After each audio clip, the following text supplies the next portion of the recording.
Welcome to Politics and Right. My name is Egberto Willies, your host. Good morning, Houston. Good morning, Harris County. Good morning, Texas. Good morning, United States of America. And of course, good morning to the world. How are all my peeps doing? I trust everybody is doing fine. You know why? I was just listening to a text from a voice text from one of my buddies, and he said, "It's the weekend, baby." Vamos a comenzar, folks. We are going to have a great day for you. Welcome, Melanie Keelan from Barcelona, Spain. She's the first person in the chat this morning.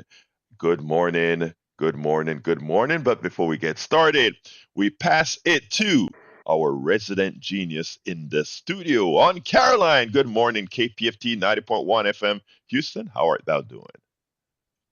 How's it going, Egberto? All is going fine, my friend. Are you flying solo today? Yes. Howard's in Corpus Christi doing some work. Oh, okay, okay. Well, you've got it going on, my brother. What's the word of the day?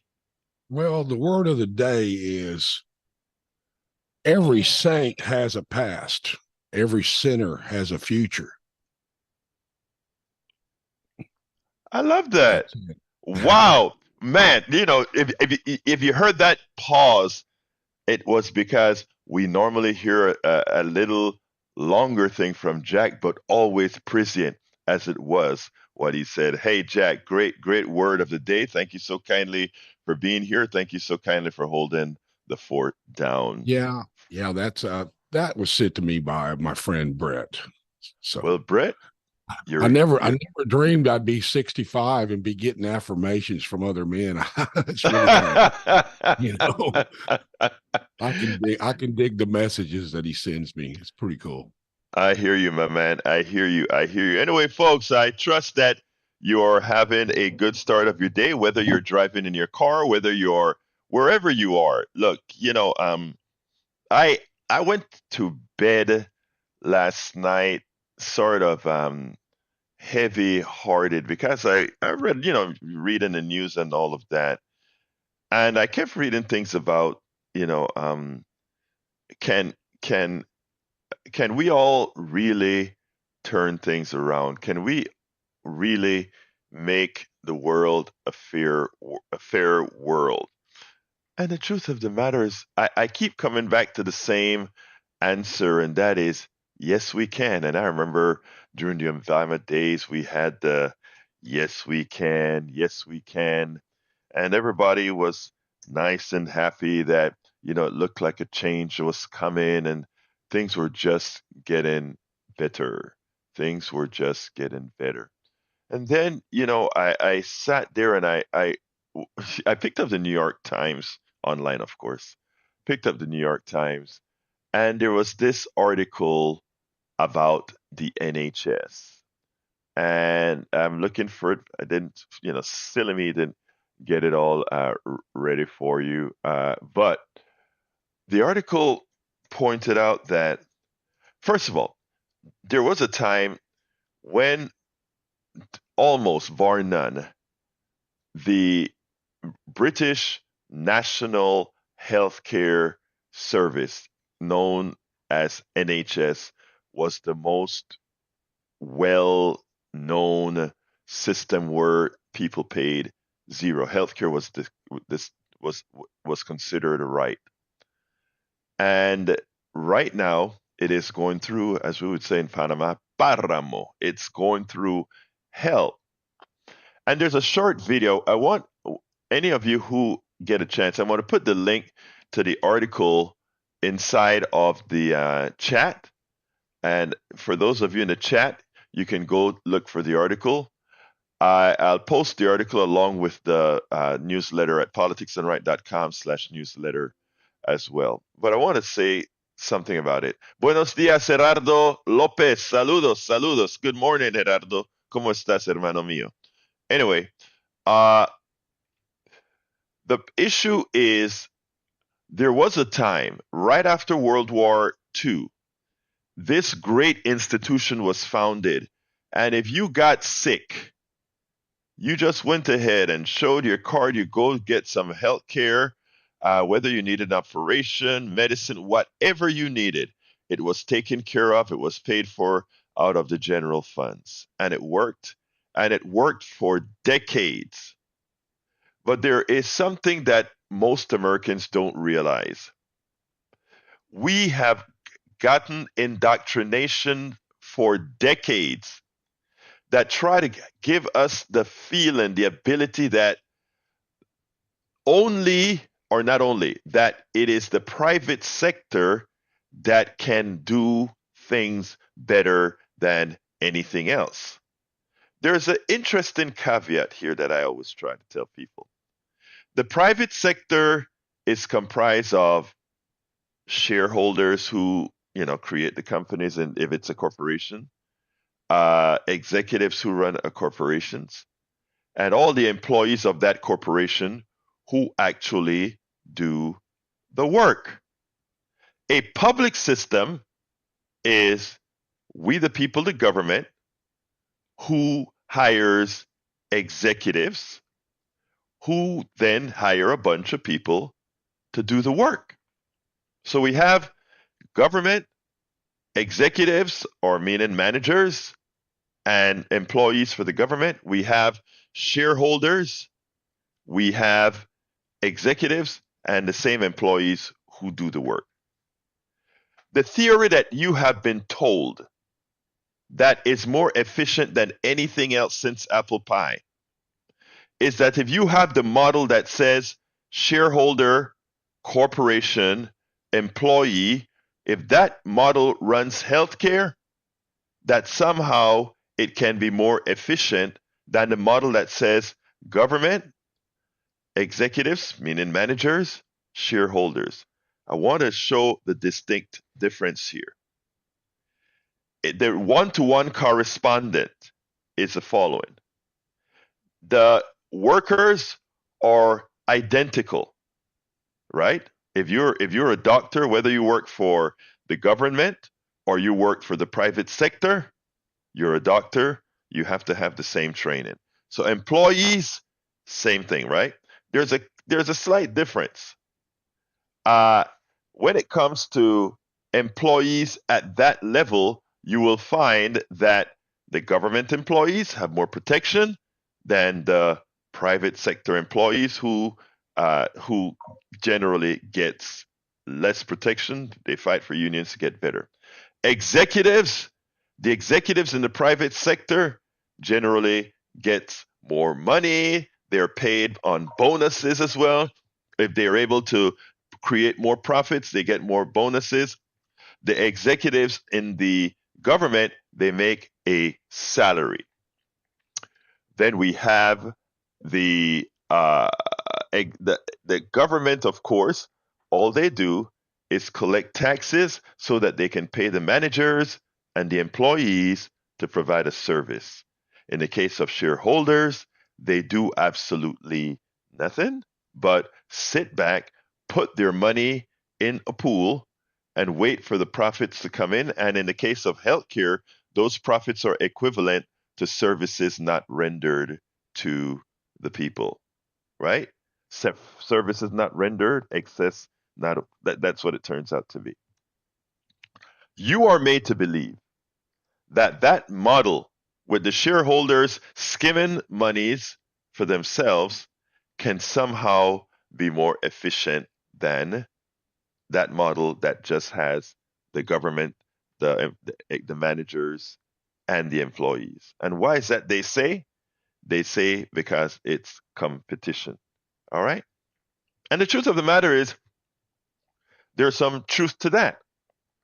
If I have Pizza Shop 1, Pizza Shop 2, Pizza Shop 3, Pizza Shop 4, Pizza Shop 5, and all of us sell pepperoni pizza, we have to do something special so that pizza shop that you will shop instead of at Pizza Shop 4, you shop at Pizza Shop 2, right? So usually what happens is there are coupons, there are uh, price reductions and all that sort of stuff to entice you to go to that pizza place. So that kind of works in the private sector. Just having one government with one pizza shop, a monolithic pizza shop, it's kind of sick, crazy. It's kind of like, well, you don't get that variety, right? But there are basically not many ways to fix a broken leg, or if your leg is broken, you want that broken leg fixed, and you don't have any time to go shop around or anything of that nature, right? So before I go further into this discussion, I want to say that there every economy should be perfectly bifurcated. In other words, those services that belong into areas where people have choices, competition reigns. But there are areas where people don't have choices. And in those areas, that is where collectively we, the people, should reign, where there shouldn't be any profit motive that generates what kind of care you would get. Going back to the story at the New York Times, the NHS is in bad shape right now. And it is in bad shape because, believe it or not, the private sector got involved. It got that way because, like what Republicans do in the United States, they very much attempt to make government as bad as possible, try to make it not work so that they can say, well, you see, government doesn't work, so we must transfer this to the private sector. To which I ask you, inherently, what would make the private sector better in healthcare than the government sector? What differences are there? The only difference in the way things work again is the shareholder versus government. A shareholder that does absolutely nothing, and government. So uh, when the NHS began to fail, and I want you to go to the link that I provided in the chat. I'll put it in the newsletter later on. I didn't put it in last night, but I'll add it to the newsletter tonight, and you can find the newsletter at politicsdoneright.com/newsletter.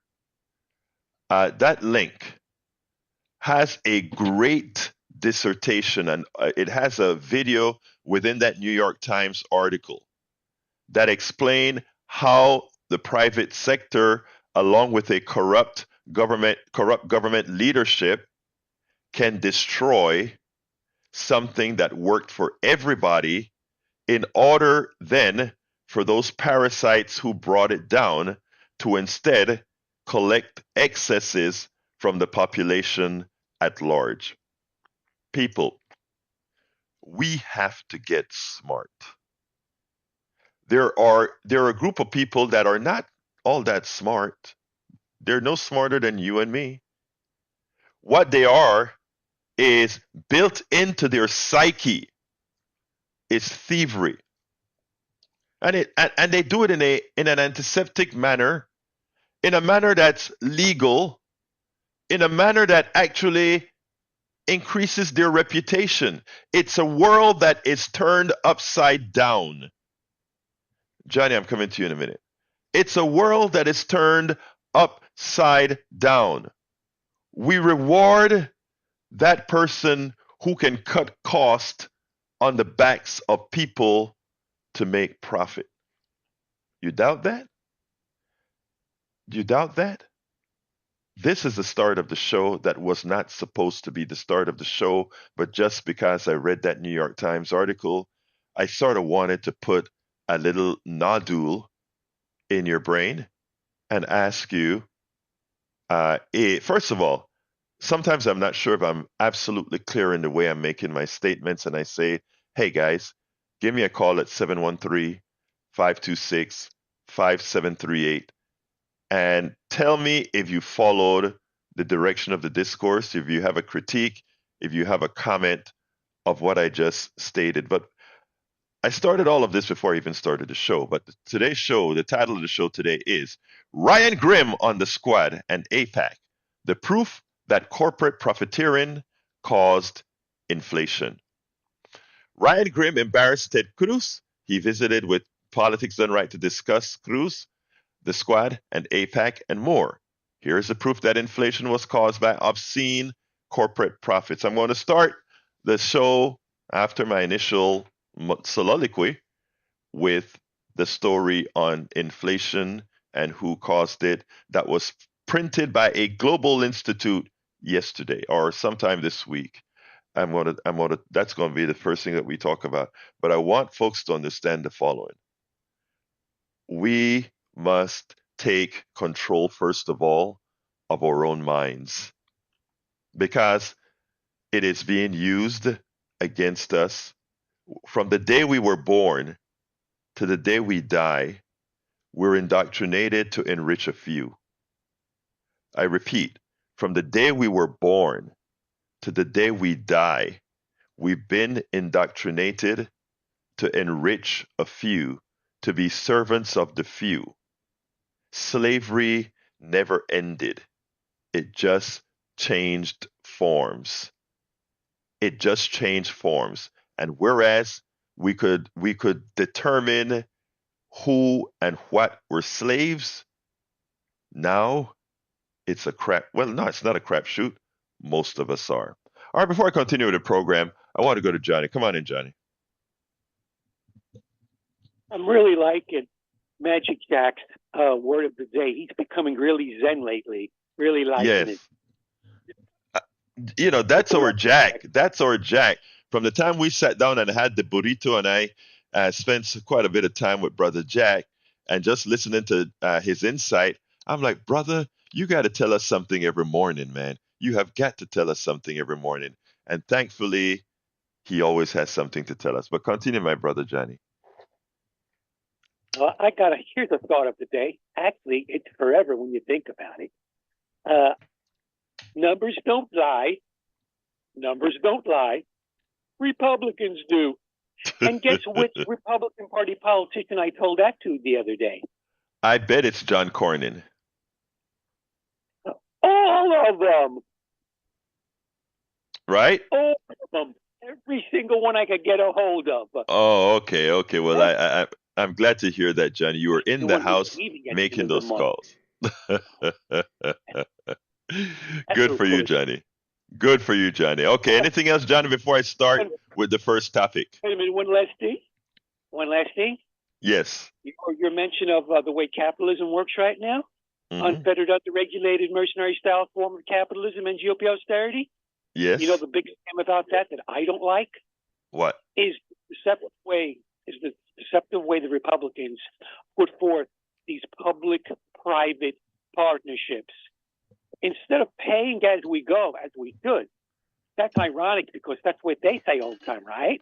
Mm-hmm. But what do they do when it comes to the TARP under Barack Obama or the current thing that Bob Biden has, the Inflation Reduction Plan?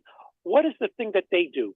Instead of us paying for it up front with money from the Treasury that we could get by taxing the ultra wealthy, we borrow money from the ultra wealthy and then pay back to them with interest our own money. Oh yeah, it's fraud. It's the payment that government makes to the private sector to prevent the plutocrats from further indoctrinating the population against we the people. It's a biggest racket, but it is hard to explain because it's tied into so many things that people think are cultural. And that's let me tell you one of the things that I hope to accomplish with Politics Done Right, as well as a lot of other independent journalists out there, is to try to get people not to just listen to us blankly, but try to just ask one important question: why, why, why, why? And let me give the biggest why. And I'm a because healthcare servicing has affected my family profoundly. Having a daughter with two strokes, having a wife with lupus from day one. I mean, there are just a lot of things. I don't. I am the only one I think in this house that doesn't go to doctors, and mostly it's maybe because it's fear of what it's going to cost. It's fear that if they find something later on, insurance values are. I mean, it's ridiculous. It's wrong, but I am very much ingrained in healthcare. I've always had insurance. Have always fought with them. But the one question I always have here is why have we as an intelligent society ever come to the belief that having a third party pay a medical bill can be more efficient than having one party, your government, pay that bill? How were we ever able to be Hello. convinced that putting a 30% premium on what it costs to pay for healthcare can somehow be more efficient? That thought process is when we talk about indoctrination, that has been done masterfully for the last several decades, and that we have a hard time getting through to the American people by being able to say, look at look, the NHS is collapsing in England right now. The National Healthcare Service, what all English people used to get all their healthcare, free medical care, now it's conflated in the United States. As you see what happens when government takes over your healthcare, which is really a complete farce. A complete farce. But again, I digress. One of the goals of politics done right is to ask people to constantly ask why. And for everything that we have been indoctrinated into, ask why. Ask why do we think toll roads or private toll roads are better than public toll roads? Why do I mean there are so many things. I mean, the state of Texas went on a toll road building bonanza where foreign companies own some of our roads, and they get right of ways all over. Foreign companies own our roads, and we pay tolls to them. Tolls are nothing but taxes. Why not be honest, charge a tax, and build a damn road? It's all a fraud. But Johnny, thank you for calling, my brother. We'll talk One, later. one final thought, Okay? if I may. Remember when Ye- Ronald Reagan said, "I'm from the government and I'm here to help"? He said that as a derogatory. Here's my yes. retort to Ronnie. How about this instead? Um, Universal progressive tax code like the 1950s, but with no loopholes for the ultra wealthy. That's the solid financial base we need to start with. Otherwise, all these mayors can say all these things they want across the country, and they will not be able to do anything. They will be powerless because Thank the you very trickle much, down Johnny. class You're a good built man. into Thank you, Johnny. Have a great decades. day. Thank you, sir. Have a great day. Let's go to Roby. Come on in, Roby.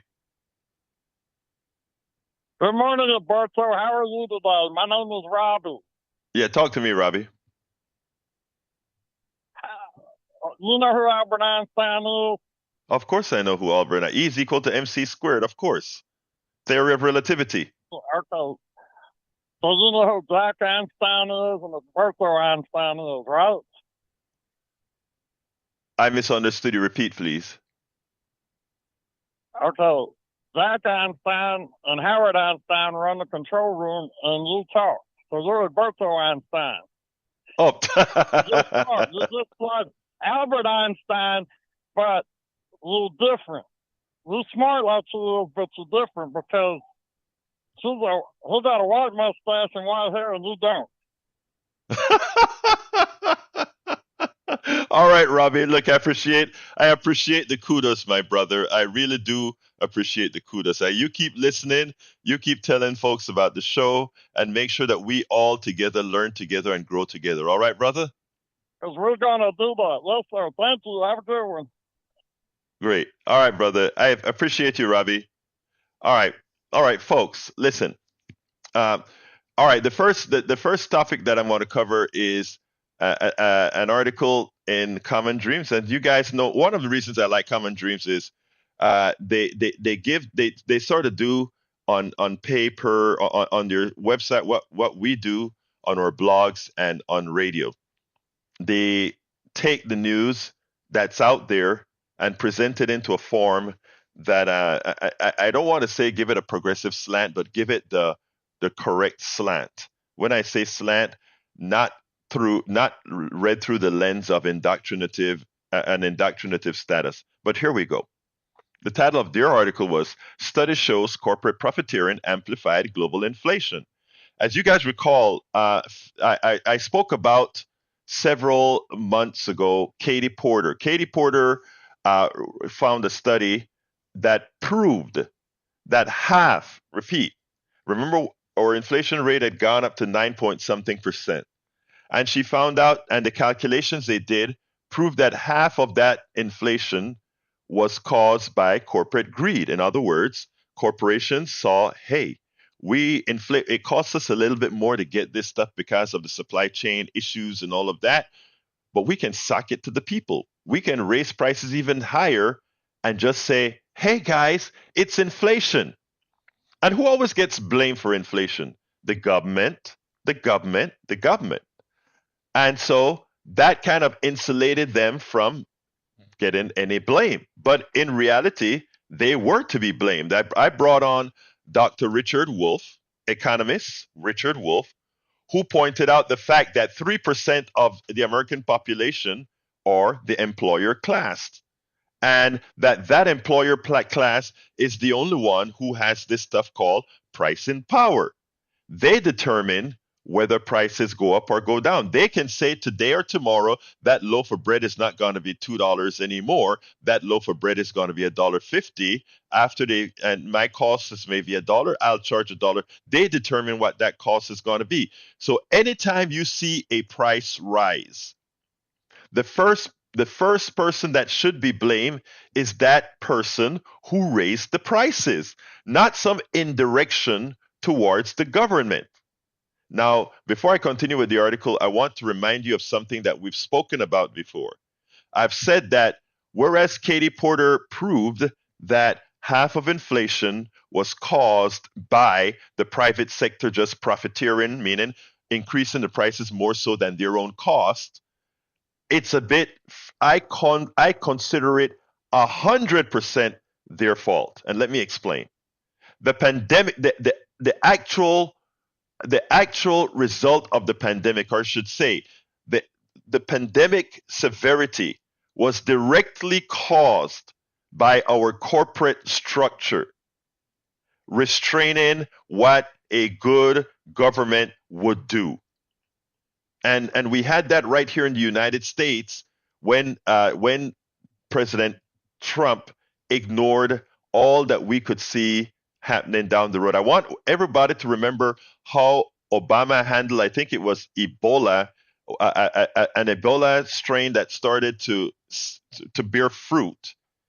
They went ahead and they threw everything at it at its source. Maybe you would say China would not have allowed us to go involved, but I tell you what, we could have thrown everything at the sources that we control to prevent what occurred in this spread. We could have been all over the world. We had the power to do it. We didn't do it because. Now, again, we also had the way the drugs companies operated with our technology that was rightfully the technology of the American people. We had them take advantage of us all to pay for these drugs. The supply chain problem that caused the many of the prices to go up because of shortages was created by these corporations with their just-in-time inventory methodology, which meant as the ship are going across the sea, just as that ship reaches shore and that container goes on that truck or that train to go towards the factory, at that point, that inventory is needed. They can build the product, but the supply chain, from the time it's manufactured in China to the time it gets on the ship, to the time it gets to our shores, to the time it gets to the factory, all of that to make a profit. And by the way, it's a one-time profit gain these clowns made. That supply chain issue, right? That meant the first time a pandemic, or even not even a pandemic, an epidemic in any country that we get our source material from, it means there's a supply chain disruption. And because these geniuses that call themselves executives that we like to revere, they're generally not all that smart, let me just tell you first of all, but that we just love to revere. They decided that, oh, things are going to work all the time. There won't be hurricanes, there won't be pandemics, there won't be earthquakes, there won't be any of these things. So we can have a supply chain with just-in-time inventory. Just-in-time inventory is a ridiculous, irresponsible act.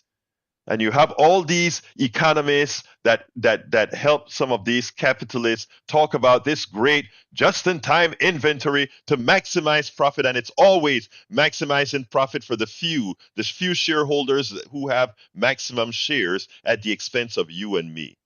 And then we are learned to speak of, when I speak in this form, and that somehow I want to turn this country into a communist country. Far from that. I want a free enterprise system that actually works for all of us. That works for all of us. And the thing about it is, it just takes us asking the question, why? Why did we adapt just-in-time inventory? Why did we just do we accept insurance companies that pay a bill at a premium? Why do we make that mother who is going to work every day at the whim of the oil companies? If gas prices get too high, she just can't eat. She just can't buy what's necessary for her kids. Why? Why can't we have an equitable system that says if you work every day, if you go out and you're productive for society every day, you deserve to be able to live every day?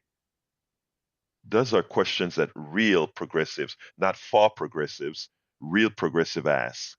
Those are the questions that, when answered, gives us the right politicians that create a society that works. And it's possible. Absent the greed, absent us falling for the indoctrinative state. But we have to first have that value mindset. We have to first realize that we have it between those two ears. Let's use those brains that were God given, or whatever you believe in given. All right, so let's go to the article. It goes as follows. A pair of London-based think tanks released research Thursday showing that corporate profits contributed substantially to the high inflation that the United States, Germany, the United Kingdom, and other major nations experienced amid recent global shocks, including the coronavirus pandemic and Russia's invasion of Ukraine. The new report by the Institute for Policy Research and Commonwealth argues that while corporate profiteering was not the sole driver of inflation, the market dominance of a few powerful companies amplified economy-wide price increases. And they show you some great charts in the article. Examining the profits of major firms listed on the stock market of 5 countries, the analysis shows that many large corporations were able to keep their margins stable or even boost them, as in the case of major oil and gas companies like ExxonMobil during the pandemic-related turmoil and global energy market disruption caused by Russia's attack on Ukraine. I remember I was in Washington, D.C., taking care of my daughter during the pandemic when she got that second stroke, and taking pictures at Costco on a weekly basis to show the increase in prices. And my question constantly was, how can there be increases in prices as Saudi Arabia was talking about cutting 2 million barrels of oil a day to keep prices up? Again, why? Use our minds. It was never because of the pandemic. It was never because of the Ukraine war. It was never because of any of that, because we have consistently, over the last decade, have a glut in oil. Even if not realized, we've had a glut in oil. Now the United States is the number one producer of oil, above Russia, above Saudi Arabia, above all of these countries. And prices are high. Why? Ask the question, why? Who's in control? And it's because we have not decided as a society that we won't allow them to charge us. And right away, a lot of this oil is drilled on public land. A lot of this oil is drilled on private land where the private owner doesn't get any more royalties when the prices are high or when the prices are low. Why? Why? It's a simple question. Why? That we should internalize, we should ask the question and not just believe what we're hearing on TV. Whether it's a MSNBC, ABS, CBS, I don't care, Fox News, whatever. Anything governed by the corporate sector for you to get your news from, remember where that slant has to come. And by the way, here at Politics Done Right, we are governed by whom again? Oh, the people. The people are who fund us. Oh, so who are we biased towards? The people, which means we are biased towards the truth. Continuing. The new report by the Institute of Public Policy, I read that one already. The researchers estimated that the profits of major corporations, bolstered by a relatively small number of companies, were at least 30% higher at the end of last year than they were at the end of 2019 prior to the coronavirus crisis. Think about that.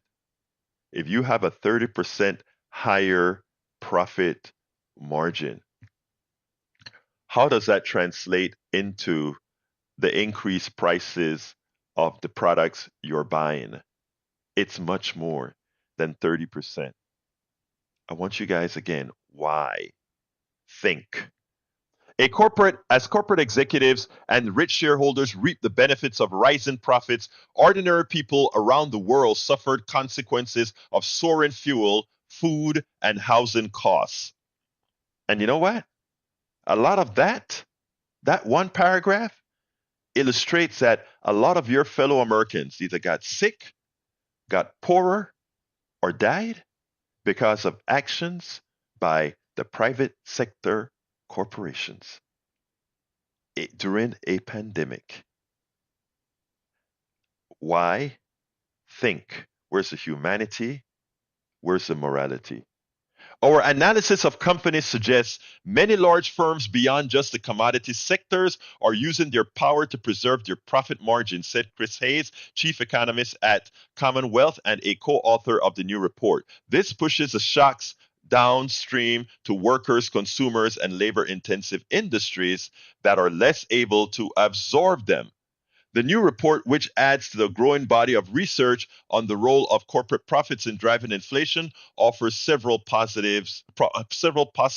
explanations for the coinciding rise of consumer prices and profits, which we've already explained, which I've already explained many times in many articles. But let me just say a little personal story. By the way, I owned a software company for the longest time that I gave up to do political activism because, again, it bore on me so many things that I saw. By the way, I believe in private sector. I believe in private companies. I believe in all of that. But I believe that we also have to be measured in what we do.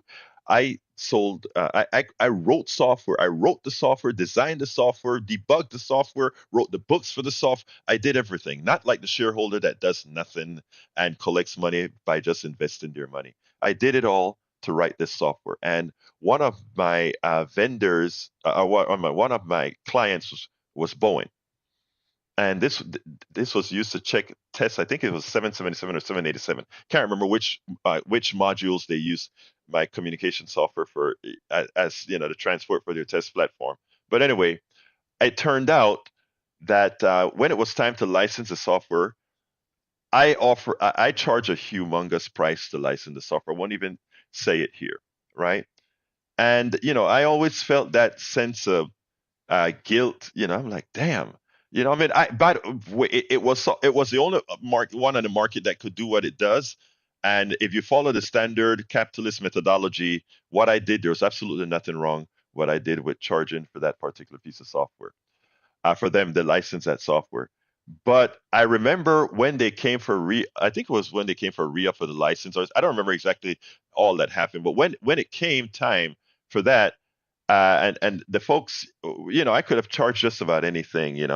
And I remember sitting down that night and saying, you know what? It's so easy. I just have to call a number, and these guys pay. Just call a number, and these guys pay.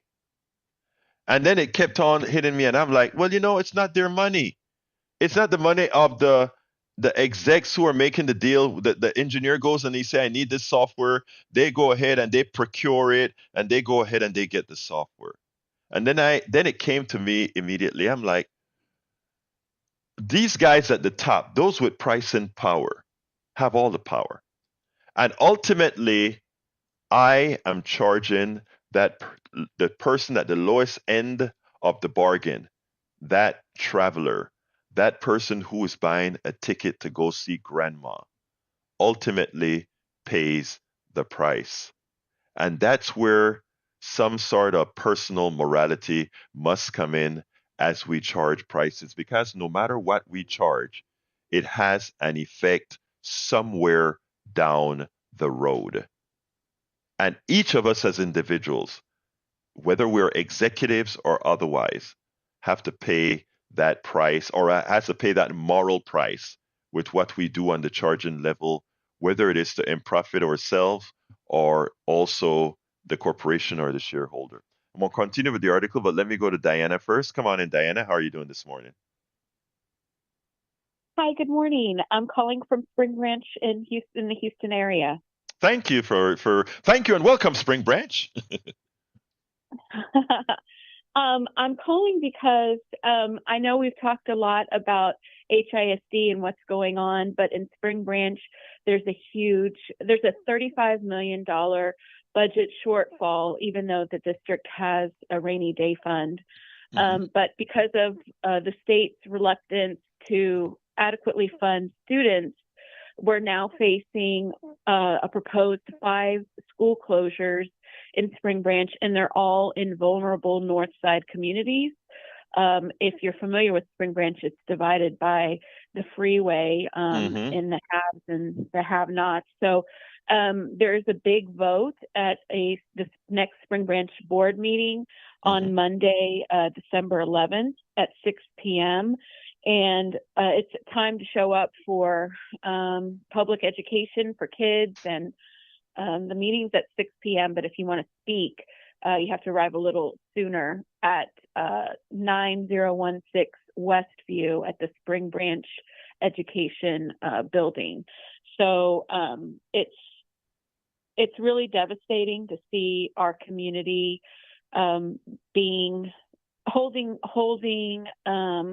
carrying the brunt of these cuts in a way that's horrifically unfair.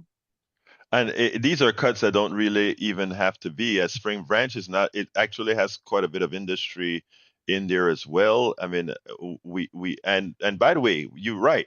There's a huge rainy day fund at the state level as well. Were you talking about that rainy day school fund at the state level? There's both at the state level and at the district level. They have funds set aside for an emergency. And, I understand that they don't know when the student allotment will be fixed and they will have adequate funds. But it just seems unjust to target these North Side schools where maybe they don't think that there will be opposition that's organized to these proposals. The board is controlled by MAGA extremists. And so this is kind of the end game for them to be able to make these decisions. So it's really difficult to see our community be victimized like this. That is very sad. I mean, I'm going to cut this out, this discussion that we have here, and cut this out, and also put it as much as I can on our other local networks, my friend. But tell us again about the meeting. What are they gonna be voting for? What do these people need to be prepared for to talk about when they go to the meeting in Spring Branch? So they're facing 5 school closures, the ending of a Sky partnership, and I'm generally not a pro-charter person. I'm a huge supporter of public schools, but these families have seen access to success for their children through this partnership, and it seems short-sighted to remove these opportunities for Northside families. So that is at Northbrook High School and Northbrook Middle School, and at Landrum Middle School, that Sky partnership would be terminated. And then the closure of Treasure Forest Elementary and Panda Path and Early Learning Center. And so those are all on the north side. And the meeting, like I said, is at 9016 Westview. So if you want to sign up, you need to sign up before 6 p.m. and really just to talk about equity and how we need to be thoughtful in these choices. And I know we're being presented with this being the only option, but I know there are other ways to reach these $35 million in cuts without disproportionately affecting vulnerable communities. It seems to me like you don't need $35 million in cuts. You need $35 million in raising funds if that's your shortfall.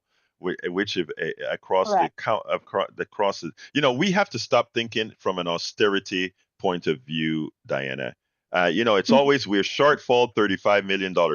I don't know if you've listened to Yeah. the show from the beginning. The question is why?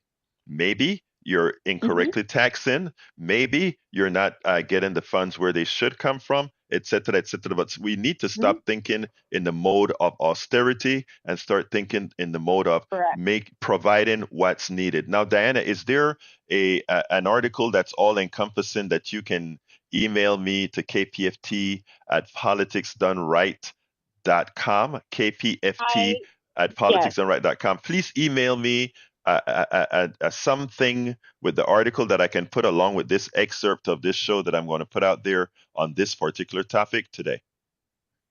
Okay. Sounds great. And I feel so strongly about defending our community, and parents feel strongly too, and the district did not expect that.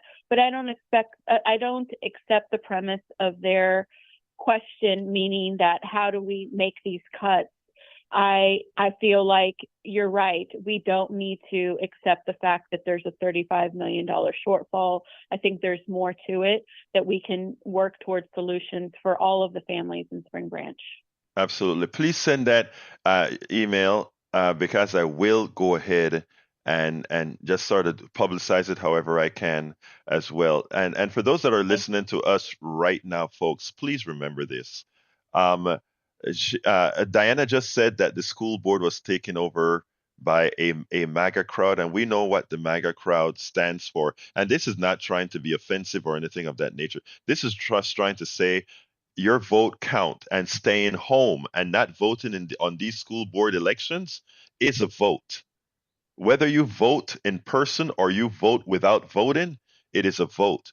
And your non vote is closing those schools. Your non vote is closing the schools that Diana speaks about. And now a big effort has to be made to take care of business. Diana, anything else before we go on the subject? No, but thank you so much for letting me share this information. Absolutely. You have a wonderful rest of your day, Diane. Folks, All right. that is why it is so important for us to engage. It's not only about engaging, it's not only about voting, it is also about acquiring the knowledge to know. Diana, it is clear that Diana is an involved citizen who understands what's about to happen and needs your support. Are you in Spring Branch? Are your relatives, friends, and neighbors going to these Spring Branch schools? Please go out there and be a part of it. Go out there and speak against it. Let those folks know that their particular jobs on those boards are on the line. 713-526-5738. 713-526-5738. Extension number 2 to speak. I tell you what, the rest of that article, you guys get the gist of what the article is all about. You can go to politicsdoneright.com/newsletter for all the subjects that we were supposed to talk about that we didn't. All the videos are there. The interview with Ryan Grimm. Ryan Grimm, you last saw on CNN 2 days ago, where he really got into Ted Cruz.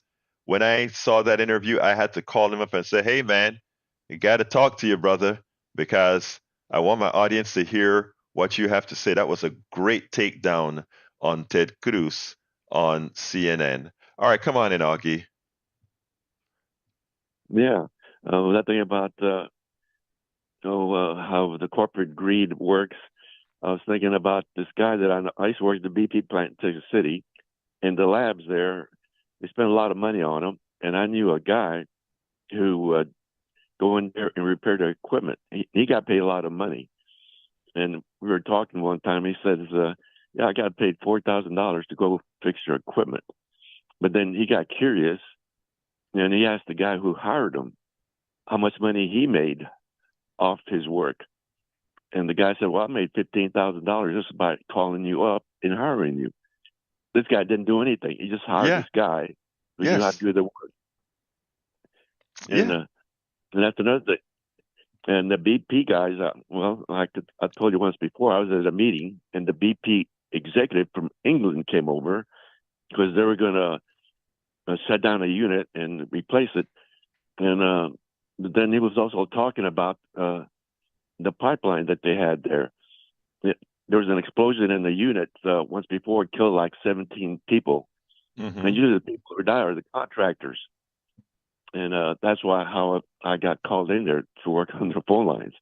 And so he's asking the Texas City executives there, the plant manager, about this one pipeline that was going into it. How much money are we making? And when do you expect it to blow up? How much money would we make from this time to when it blew up? And then also, if it blew up, how much money would it be sued by? They didn't care if it killed people or not. All they cared about is how much money What it would cost. Yeah.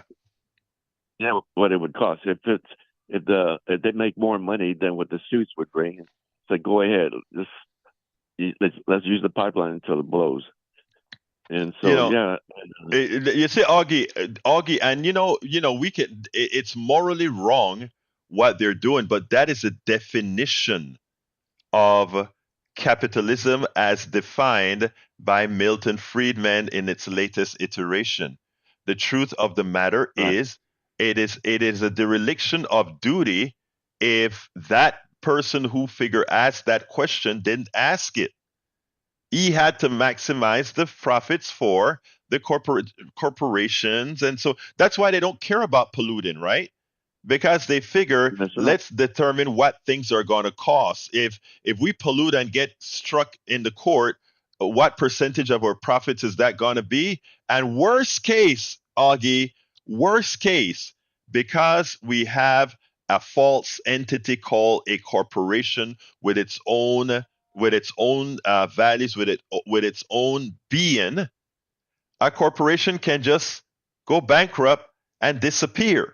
All the shareholders that ever constantly made profits from it, all the executives that got big bonuses and salaries from it, poof, they paid nothing off of the gains that they made from the injury that they caused. But it's the system. Yeah. And when I ask people to think, when I ask people to understand, that's what I'm talking about, Augie. Like you well know as well, sir. Give me a closer argument before I Right. go to Brian. Want to give Brian an extra minute today. I also live in Spring Branch too, so I know a little bit about that education system. And Abbott is cutting funding for public schools, but having money for charter schools. And then Chronicle 2 years in a row, the charter school people started school, but then on the first day of school, signs were on the doors telling employees, "Hope you can find a job," and parents, "Hope you can find a school." But we I took the remember money that. to the Mm. Caribbean. I remember that. Look, thank you. Thank you, Augie. As usual, always great hearing from you, my brother. Let's go to Brian. Come on in, Brian. Yes. One of your callers yesterday said that Sheila Jackson Lee was instrumental in finding funds for the Metro Rail downtown. Yes, she did. I didn't find any evidence of that whatsoever. That's a $3.5 billion bond Yeah. that the state had to pay. Well, I mean, that's $3.5 billion for the bond, but I mean, there's a whole lot of federal grants that came into the fold.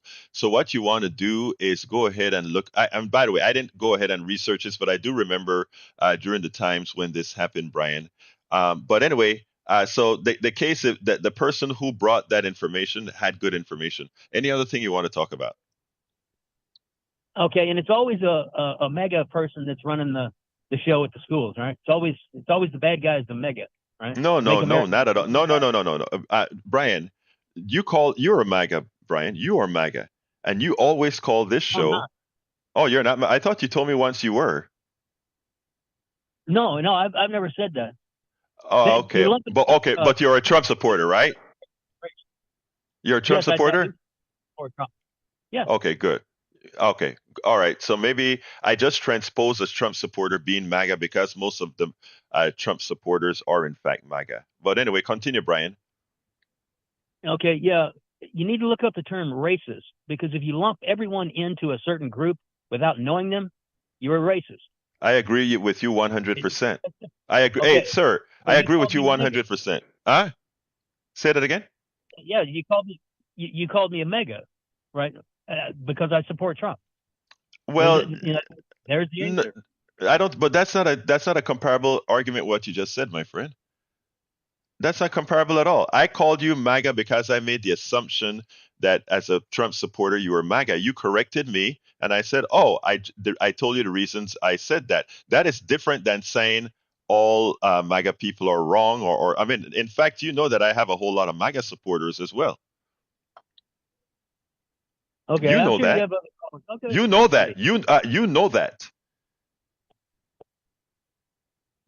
Anyway, let's go ahead and close this baby out. Before I close out, let me just jump to my brother Jack to see if he has something to say in the studio. I know he's been busy keeping all these things going by him lonesome. Have anything to tell me, Jack?